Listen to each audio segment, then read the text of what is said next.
এটা হচ্ছে পাগলদের শহর। এই পাগলদের শহরে সবকিছুই উল্টা নিয়মে চলে। বলিস কি? এই সাইনবোর্ডে লেখা আছে আজকের জন্য এই দোকানের সবকিছুর দামই অর্ধেক, কিন্তু এখানে তো সবকিছুই অর্ধেক করে বিক্রি করা হচ্ছে।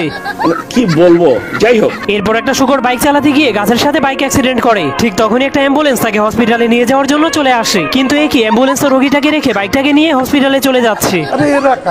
সারা জীবন দেখেছি মানুষেরা ঘোড়ার পিঠে বসে রেস করে, কিন্তু এখানে তো ঘোড়ারা মানুষের পিঠে বসে রেস করছে। আর এটা হচ্ছে এই শহরের সব থেকে বিখ্যাত কলেজ, কারণ এই কলেজে কেউ পড়াশোনার জন্য ভর্তি হলে তাকে পড়াশোনা শেষ করে কামলা দিতে হয়। ये सब क्या देखना पड़ रहा है?